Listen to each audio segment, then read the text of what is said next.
Oke kawan, kali ini saya berada di Kampung Paritan, Megaluh, Jombang. Ini lagi banjir.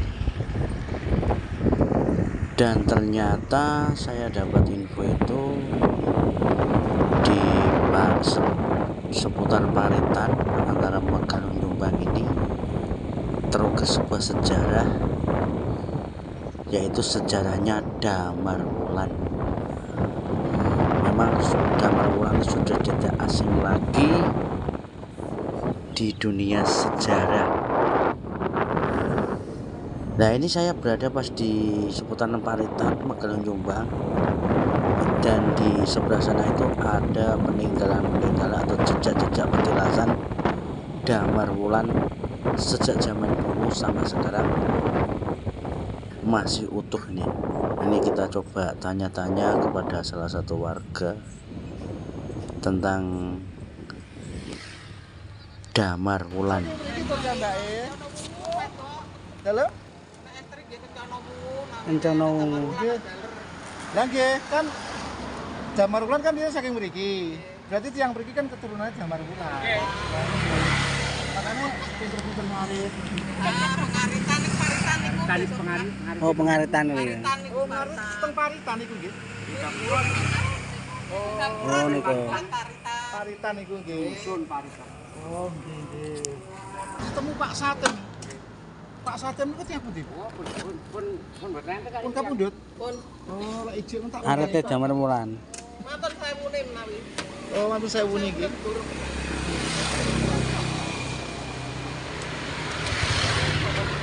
Ya sampun Pak, mau.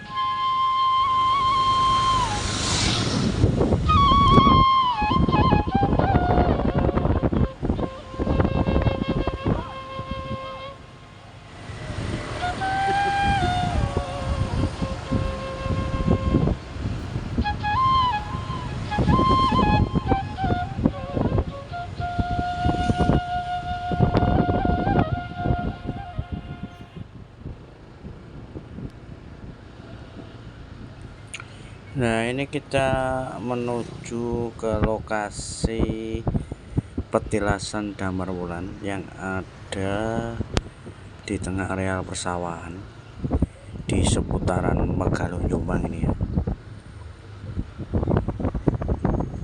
Suasana kampungnya seperti ini. Nanti kita belok kanan masuk ke gang kecil. Nah, tempat petilasan Damar Wulan. Adapun seperti kayak peninggalan mungkin ada di dalam tempat tersebut. Nah, itu lokasinya ada di tengah areal persawahan. Nah, ini adalah petilasan Damar Wulan yang ada di Megaluh, Jombang. Sebenarnya banyak yang penasaran siapa sih Damar Wulan. Ini ada cerita singkat seputar tentang Damar Wulan ya. Patih Udara adalah seorang patih yang ada di kerajaan Majapahit. Namun karena merasa kurang mampu melaksanakan tugasnya, beliau mengundurkan diri. Waktu terus berjalan, putra udara yang bernama Damar Wulan pun tumbuh menjadi laki-laki dewasa. Damar Wulan sangat ingin mengabdikan dirinya pada kerajaan Majapahit. Damar Wulan pun diizinkan pergi. Ibunya berpesan agar ia menemui pamannya, yaitu Patih Logender yang ada di Majapahit. Dengan restu orang tuanya, Damar Wulan pun pergi ke Majapahit. Setiba di Majapahit, Damar Wulan menemui Patih Logender Ia juga menceritakan maksud kedatangannya. Damar Wulan memohon kepada pamannya agar diterima sebagai abdi di kerajaan Majapahit. Pamannya pun mengabulkan permintaan Damar Wulan dengan satu syarat, Damar Wulan harus merahasiakan asal-usulnya. Damar Wulan menyanggupinya. Patih Logender memberi pekerjaan Damar Wulan sebagai tukang pencari rumput dan pemelihara kuda.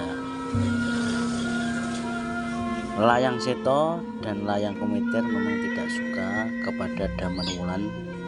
Sebaliknya, Anjasmara putri bungsu Patih Logender suka kepada Damar Wulan. Ia meminta kepada ayahnya agar Damar Wulan dibebaskan dari pekerjaannya sebagai tukang rumput. Patih Logender marah. Damar Wulan dimasukkan ke dalam penjara. Pada suatu hari, Ratu Majapahit menerima tamu utusan Raja Minak Jinggo dari kerajaan Blambangan. Utusan itu menyampaikan surat pinangan Raja Minak Jinggo kepada Ratu Ayu Kencana Wungu. Sang Ratu Kencana Wungu menolak pinangan Raja Minak Jinggo. Utusan Raja Minak Jinggo pulang menyampaikan penolakannya kepada sang raja. Mendengarkan penolakan itu, sang raja murka. Raja Minak Jinggo berjanji akan menghancurkan Majapahit. Seminggu setelah kedatangan utusan raja dari Blambangan itu, Ratu Ayu Kencana Wungu pergi bertapa.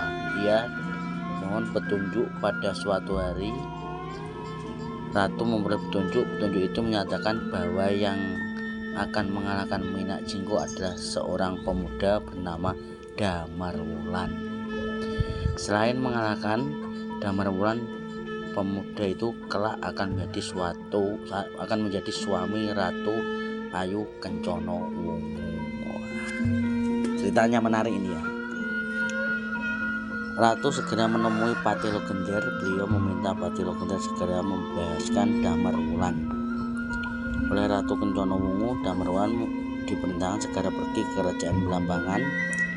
Damar Wulan pun segera pergi dengan berbekal sebilah keris. Ia pergi ke kerajaan Blambangan bersama dua orang pengawal namanya Sabjo Palon dan Noyonggong Ngenggong. Setiba di kerajaan Blambangan, Damar Wulan bertemu dengan Waita dan Puyengan. Keduanya adalah istri Raja Minak Jinggo. Minak Jinggo sangat marah melihat tamu yang tidak diundang bersama istrinya. Perang tanding pun terjadi. Keduanya sama-sama sakti. Minak Jinggo mengambil senjata gada besi kuning namanya Minak Jinggo memukul Damar Wulan dengan senjatanya. Damar Wulan jatuh tersungkur tidak sadarkan diri. Dengan pulangnya, Minak Jinggo meninggalkan Damar Wulan yang tidak sadarkan diri. Melihat Damar Wulan tidak sadarkan diri, Wahita dan Puyengan segera menolongnya. Wahita menyuruh Puyengan mencuri gada besi kuning milik Minak Jinggo. Wahita dapat mengambil gada besi kuning itu dan lalu mengusapkan besi kuning itu pada tubuh Damar Wulan. Seketika Damar Wulan pun siuman. Wahita Puyengan lalu menghancurkan Damar Wulan berperang tanding dengan Minak Jinggo. Mereka menyatakan bahwa kesaktian Minak Jinggo ada pada senjatanya. Tanpa senjatanya, Minak Jinggo tidak mempunyai kekuatan. Damar Wulan menuruti anjuran Wahita dan Puyengan. Ia lalu menantang Minak Jinggo berperang tanding, dan ternyata memang benar dikatakan Wahita dan Puyengan, Minak Jinggo sudah tidak berdaya. Dan dengan mudah Damar Wulan dapat mengalahkan Minak Jinggo. Kematian Raja Minak Jinggo yang terkenal itu mengguncangkan seluruh kerajaan Blambangan. Para prajurit sangat heran melihat kekalahan yang dialami rajanya begitu cepat. Di depan istana, Ratu Ayu Kencana Wungu menanti kedatangan Damar Wulan. Berita kemenangan Damar Wulan telah sampai di telinga Ratu Ayu Kencana Wungu. Kedatangan Muntagagah Berani itu disambut sang ratu dengan pesta meriah. Ratu Ayu Kencana Wungu sangat berterima kasih kepada Damar Wulan. sesuai dengan petunjuk yang diberi Ayu Kencono Wungu dalam tetapannya Damarwulan diresmikan menjadi suami sang ratu Pati Logondel bersama Layang Seta dan Layang Kumitir minta maaf kepada Damarwulan. Damarwulan memaklumi, memaafkan. Ya, itu cerita sebelum Damarwulan menjadi suami Ratu Kencono Wungu. Itu cerita singkat dari Damarwulan yang banyak kita penasaran. Sopo sih Damarwulan? Gimana sejarah? Itu tadi sejarah singkat ya Damarwulan. Dan itu petilasannya yang ada di Megalos Jombang. Barangkali ada kekurangan dan kelebihan, saya mohon maaf. Bisa ditambahi di kolom komentar. Ini hanya cerita singkatnya ya. Kalau cerita panjang, sangat panjang sekali. Itu cerita singkat siapa Damarwulan dan asal usul Damarwulan sampai menjadi suami Ratu Ayu Kencono Wungu.